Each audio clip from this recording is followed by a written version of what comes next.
Welcome back. To Marriage Beyond the Veil. So there was this thing called the clapper. Clap on, clap Clap on. off. Okay, so the clapper, for those who may not remember, but I'm sure a lot of people do, I just vaguely basically this gave you the opportunity to turn lights on and off and that kind of stuff. So that's what the clapper was about. Right. Okay, all right. All right, so So it was a remote kind right. of situation. So when we first got married, and really probably for most of our marriage, I really preferred to have some kind of light on, or the TV or something on when we slept. Yes, were you afraid of the dark? I was. Remember I told Or were you? you afraid of the light? Okay, well, that was a light. A light was glaring in the dark, but you're tan now. But anyway, and I just wonder, what happens when you first get into a love relationship and you're living in the same space, you're married. Hold on, but let's unpack that. You said you were, when we first got married, you really liked to have either TV on, light on, whatnot, go to bed, which was always somewhat irritating to me because I need darkness. However, but I want to unpack that. So how much of that really dealt with, quote unquote, you being afraid of the dark, or was there something else? No, I was okay. So when I was a child in a galaxy far, far away, a water bug climbed in the bed one night. Ah, okay. And so we'd get up, I'm screaming, and Dad comes in, and we've got to tear the room till we find this water bug. I know I felt it. I know we did eventually find it. So that's what started my scary. Okay. Alrighty.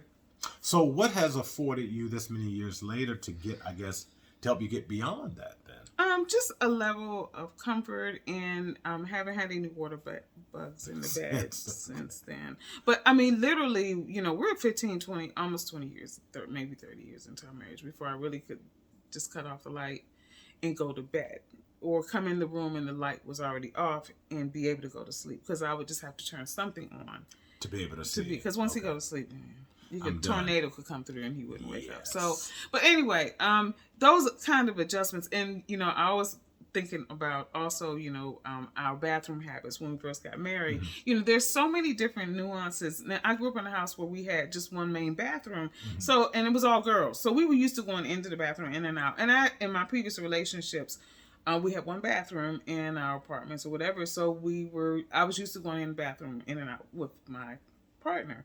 And so when we first got married, if I would be in the bathroom, I would just walk in, and he would just be like looking at me like, "Why are you in here with me?" Yeah, well, although there was 7 of us, I had 4 sisters, 2 brothers, so I mean we had one main bathroom as well, but unlike you, where there wasn't all females, there was males and females. So, people weren't just walking in. And that's not something that guys do with other guys anyway. So, weren't you in the military? You still are a individual. But they have like one big bathroom? One big bathroom? Yeah. What's good to say?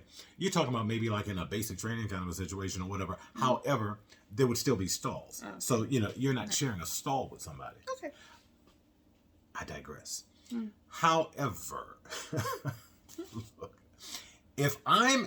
when I was in the bathroom, and this was particularly, really, if I'm just on the toilet, no, that was a very uncomfortable opportunity to have anybody in there with me, and Gail would just bogart her way in. Yeah, it would. It wasn't anything gentle or even, I would say, where there was any genuine care or concern for how I felt. No, I just felt like you needed to adjust. Yeah. So that's where she was. But and he did, because he loved me. Yeah. And that's really what this was all about. It was about making the changes. Some people like to sleep with the light on. Some people like to sleep with the light off. You have to sort of make adjustments. So like even with Fred, sometimes I would just allow him to go to sleep, and then I would just cut a small light on so I could go to sleep, or turn the TV on and mute it.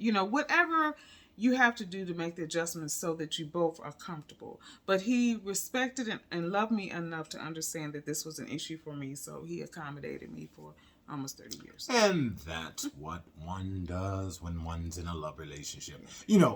And with people's preferences or idiosyncrasies or whatever they may be,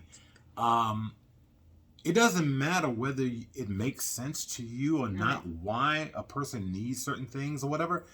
The only thing that really matters is that you understand that they need it. Not necessarily the why, Right. but that they do.